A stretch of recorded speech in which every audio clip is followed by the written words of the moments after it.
the Koreans have the highest average order value in the world. The machines are not taking over completely yet. It's not. Even in live shopping. Can I just translate into 3 different language? Well, it doesn't work like that.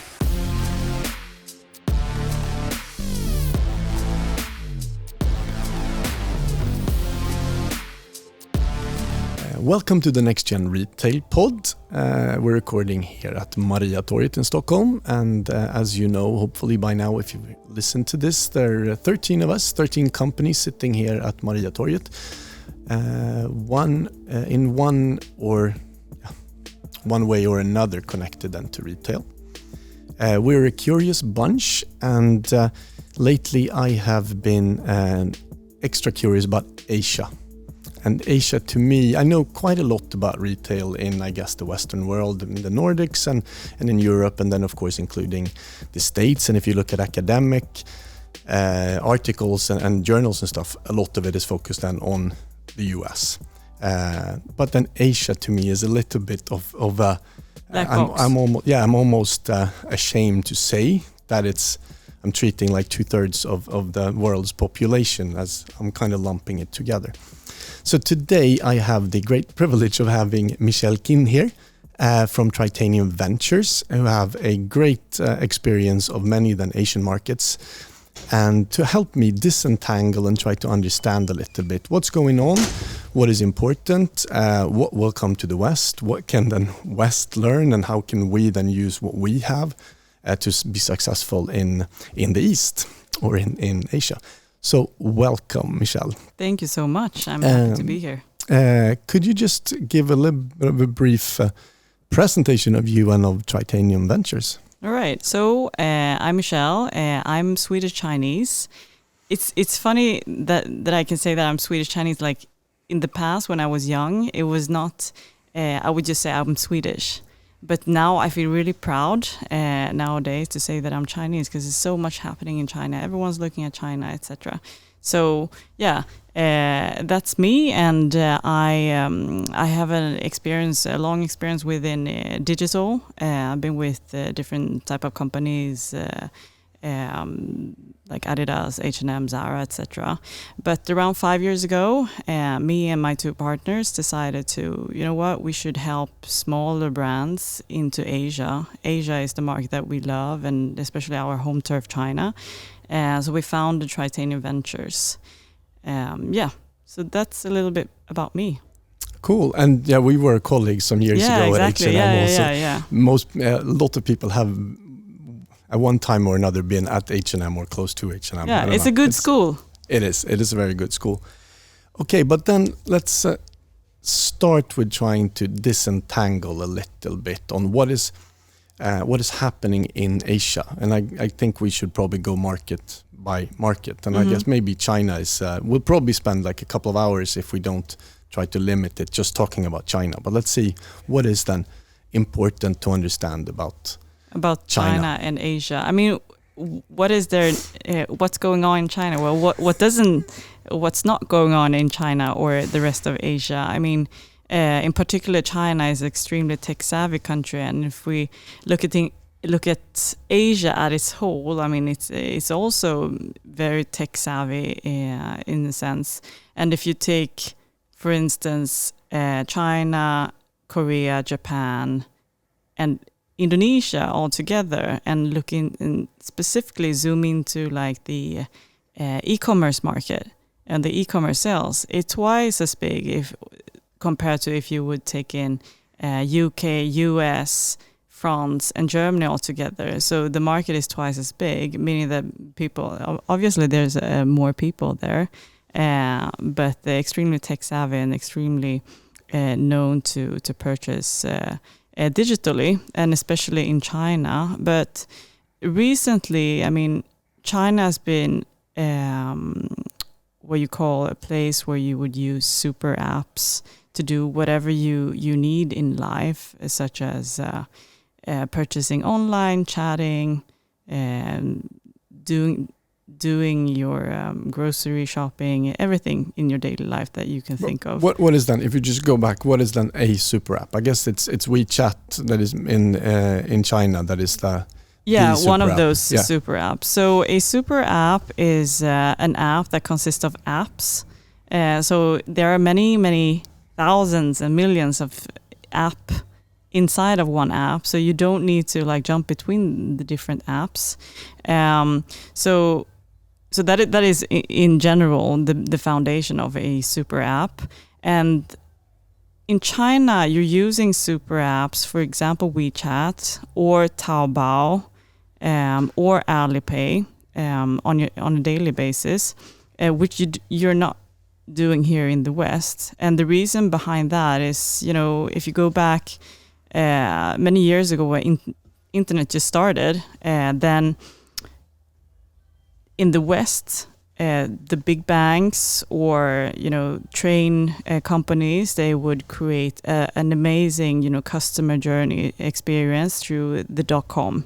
So the big banks would create a .com that would be really good for consumer to use.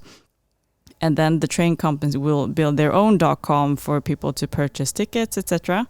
Whereas in China, many of these companies like banks, train company, they're all government owned, right? So they didn't have the capacity back in the days to build their own websites, to create a great experience for consumers. So they would turn to those players that was just starting to become big, like Tencent and Alibaba, to say, "Hey guys, can you help us out to create these great experience for a smooth, purchasing tickets, etc." So they would obviously do that in their own ecosystem, in their own app that they were building, and later on, obviously, they just kept it in the app and created these smart experiences within the super app. So that's why, today the people still use the super apps. Yeah, but is there a difference behaviorally? Because then we kind of used www and then went to lots of different places, and then you have all of those things in the super app. Is there a fundamental difference you see on how we act and how we use it? Of course, data is different because it's in the same place, and it can be. I mean, we would get a whole new experience within one .com compared to another experience at another .com. Whereas in WeChat, you will still have the same sort of grid system, like you would feel like you're still within the app. So I think that is a big difference, for sure. So it in a way it could be less messy. Exactly. With a super app. And to me, someone like more put it maybe bluntly, but it's a bit like Asian aesthetics is a bit messy to me compared to Scandinavian aesthetics. But then maybe it's less messy anyway to be in that super app, because it would be easier and more seamless than to move cross services and cross brands and cross different things compared to here where you basically need to start from the beginning with an experience. Exactly. I mean, most of the times when you go to www.coms, like you would have to, if you're purchasing something from one page or another page, you have to fill in your address, etc., all of that again. Whereas if you would be in a super app, this is very seamless. You'll never have to do it twice.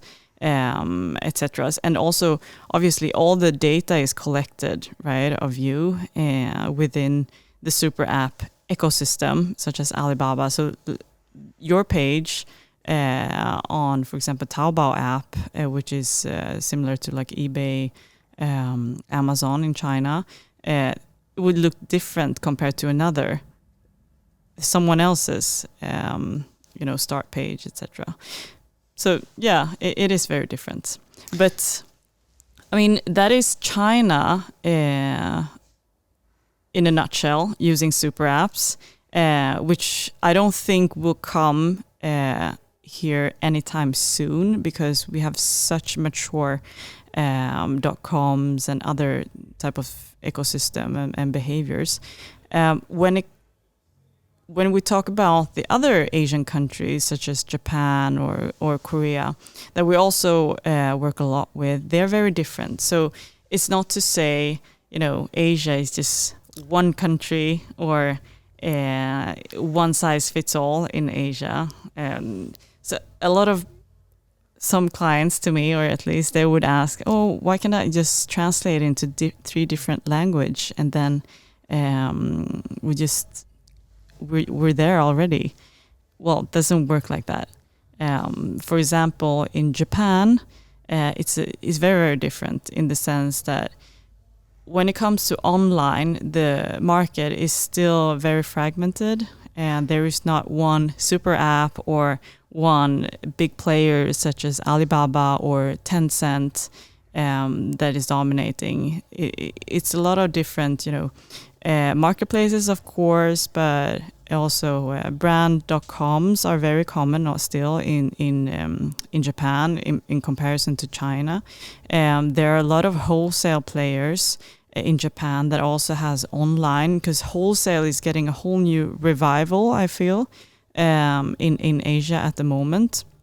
So it's very, very fragmented. And if you are to do business in Japan, it's also important to know that around 70% of all Japanese people, if they would go shop online, they would actually go to the store first to check the products, to ask the expertise in the store. So stores are in retail, physical stores are extremely important in Japan, because 70% is quite a lot. They still would not feel comfortable buying online before checking out the products in the store. And it's also sort of a cultural aspect of, you go to the store, you ask the expertise, and then you purchase it online, because the delivery is so smooth that you can get it most of the times the same day. And Japanese people are also, in that sense, sometimes doesn't want to try it on, or they would try it on, but they wouldn't want to purchase something that someone else has tried on in the store. So that makes the seamless omni-channel aspect so important in Japan, because then you could stand in the store and purchase online directly in Japan, for example. That is very common. Yeah, so then it's very much, I guess, a showroom then, to really experience the physical products, and then you buy something. Exactly. And also you want to speak to the expertise in the store, because around 40% of all the Japanese, where they get sort of the inspiration, is not from what we used to hear here in the West, or also in China, influencers, etc. 40% comes from friends, family, and the store expertise. So the store staff is extremely important. If you've been to Japan, you know that they're very, very polite, and they will always help you with everything. I haven't been there. I'd love to go to Japan. You talked, before we go into maybe move into Korea, and you talked about the wholesale trend in Asia. What is that then? The wholesale trend is for many brands today to just go in and launch a digital store directly, especially coming from the West, is very tricky. Unless you have a great pull from the market already, like say that you have overseas transactions from, for example, China or Japan. If you have sort of private resellers in China that is purchasing maybe here in Sweden and then shipping over to China privately to sort of their communities, etc. If you have that, then the next step would be to open a digital store. However, sorry, if say that you don't have that pull, it's good to be in obviously a wholesale store. So wholesale is getting more and more important when digitally is getting more and more it's being harder to get traffic, because traffic in those marketplaces such as Tmall or TikTok, it costs a lot to get traffic. And right now, I mean, China is also going into a sort of a digital or a economical backlash, if you say. So the big platforms needs to make GMV, right? So it's not always the case that they will highlight, new brands because they would have less lower conversion in comparison to like the very known brands. So the very known brands and the local brands will get a lot of exposure, whereas the new brands won't. So it's trickier to get traffic and good traffic now to your page, for example, on Tmall, etc. We've talked about that actually in earlier pod episodes also, because I see that same in, I guess, all over the world, that it's becoming increasingly difficult and expensive just to buy traffic online. Yeah. You have to have a physical store, or it might be easier to create digital content through your own physical store and for your customers to come there and liking it and then sharing it, and then to have like this symbiosis then between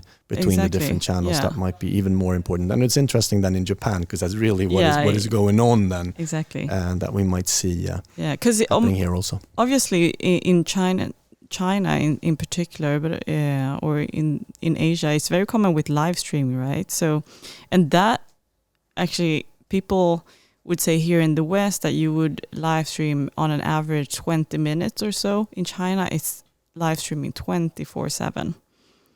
So that's also why platforms such as TikTok is also getting bigger and bigger now, because they have this live streaming platform, and they've started to have e-commerce there as well. So people, at least the young generation, are buying more from TikTok. But it's really just like you're saying, you need to create content. You constantly is live streaming, but it's moving content and etc. And that is expensive. So much more expensive than to actually have a physical store. That you have your staff, and that's basically your costs. Yeah, and this live streaming is of course then influencers. You have the same psychological mechanisms. It feels like it's a friend sharing something, and you have lots of reviews, so it gets closer to you, and it's fun, and it's, as you say, it's blinking and tingling, and lots of things are happening. So people get into it. Yeah.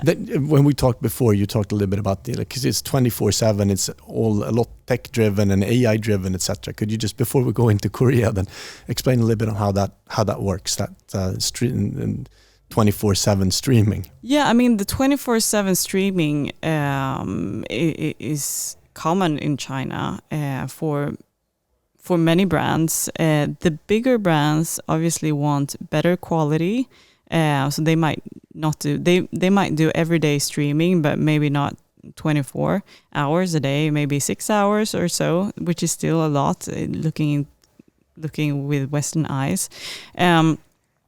So normally what brands would do is to hire sort of professional MCs, they call it in China, which are hosts that are really good on live streams, etc.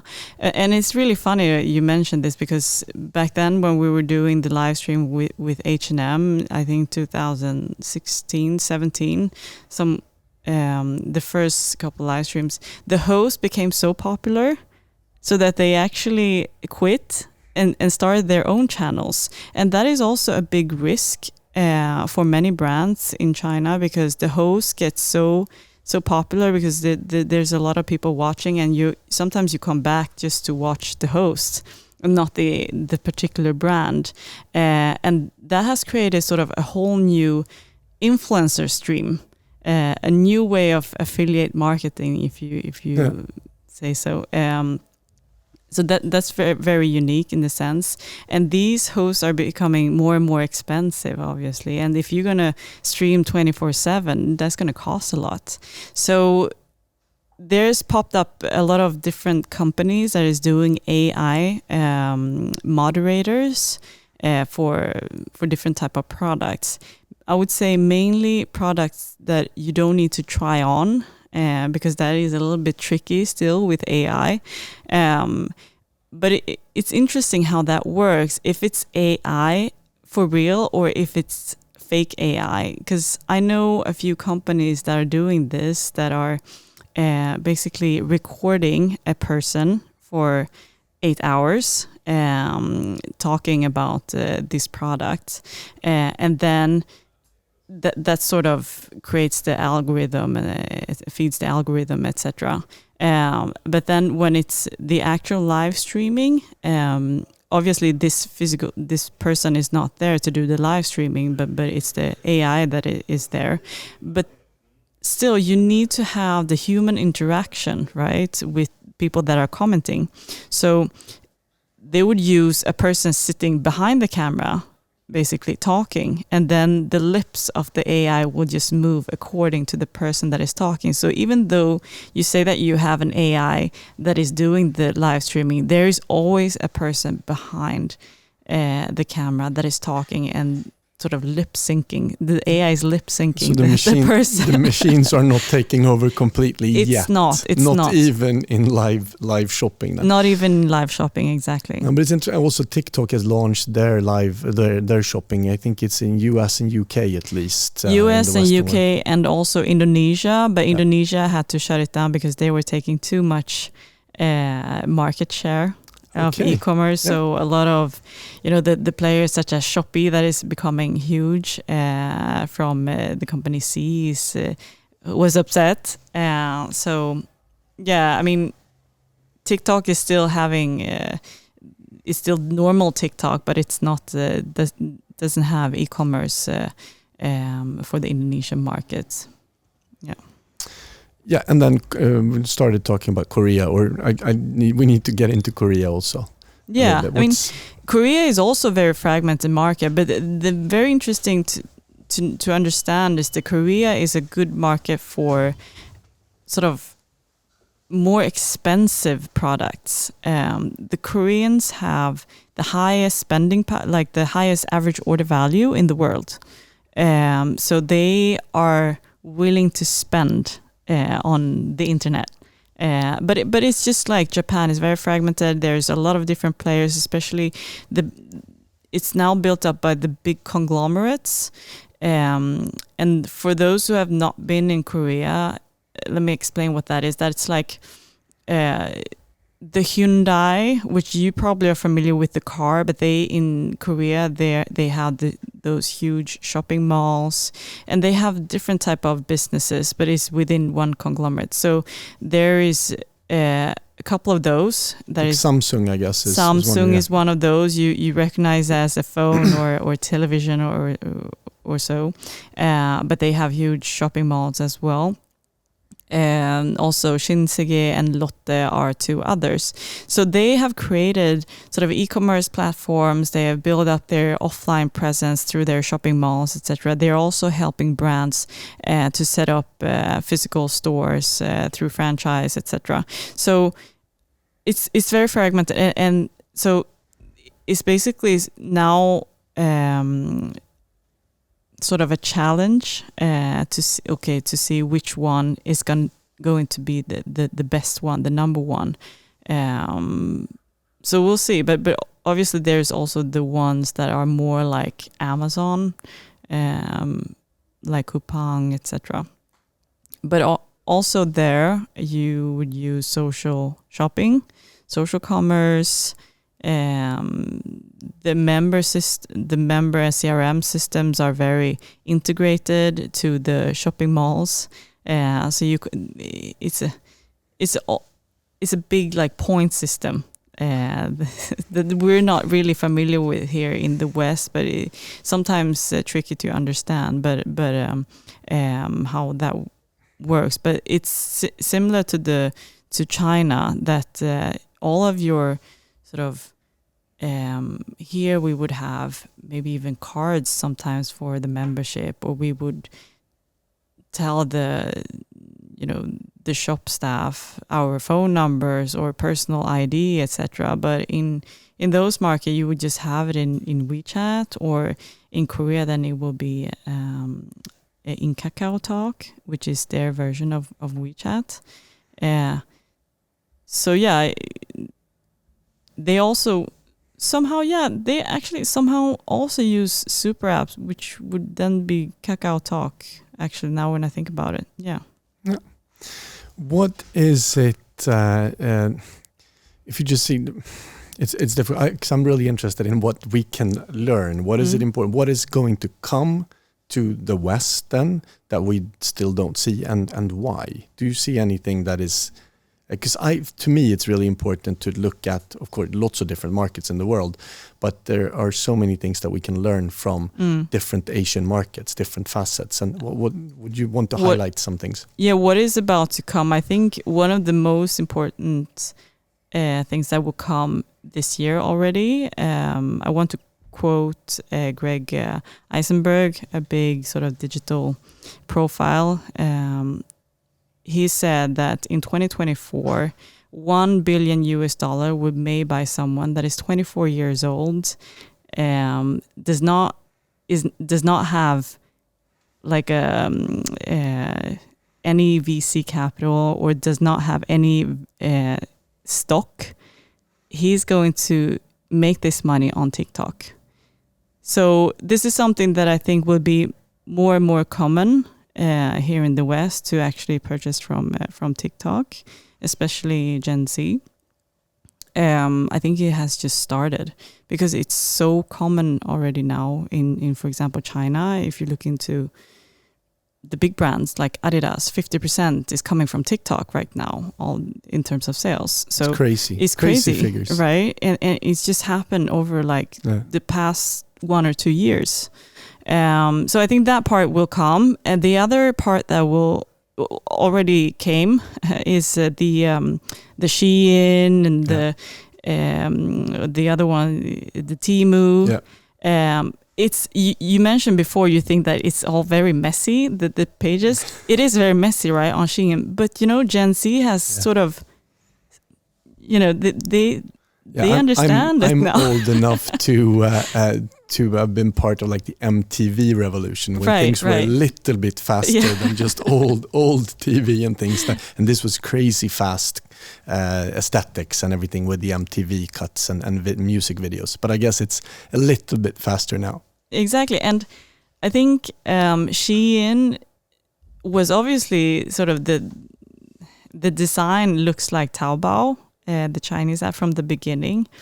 And in the beginning, people would say, "Oh, it's so messy. I can't find anything here." But now people are learning how to navigate it, and it's like the age group is expanding. And same goes for Temu. It sort of looks similar to Shein, and also the Chinese version like Taobao, and with all like spinning wheels and pop-ups of. If you don't purchase this within 3 minutes, you lose this coupon of 50 Swedish krona or No, but they're USD. really good with all these like psychological mechanisms and making it both them with influencers and a bit of gamification and mixing and fixing and making it interesting and in a very, very short time. Exactly. So I think this behavior will shortly also come here. Yeah. Even though if we want it or not. Yeah, but I think that it's just everything is moving faster. So of course that is something that I guess we need to get used to. And let's see if there will be counter movements of people then trying to slow things down. But it's moving fast. And as is time when it comes to this. I feel like we can talk forever. But the thing is that we should talk forever about this because this is really interesting, and I actually think is really, really important, and it will be increasingly important. But I guess both for because we will have lots of Asian, Chinese, Korean brands that will come to the West and compete, but also big opportunities for Western brands to need to expand into huge markets and to tap into that. Because of course, the aesthetics and Scandinavian and European, there are lots of brands that are successful also on these platforms. Because there is a need for this symbiosis and understanding. And then we could talk hours about like tech and data and stuff also, and the opportunities that we have in this Asian huge part of the world. Thanks a lot for teaching me some things and making my huge Asian white spot a little bit less. That's great. But it's I've learned a lot, and I hope that everyone that has listened also have learned a lot. So thanks for coming. Thank you so much. Let's keep on talking. Absolutely. Thanks.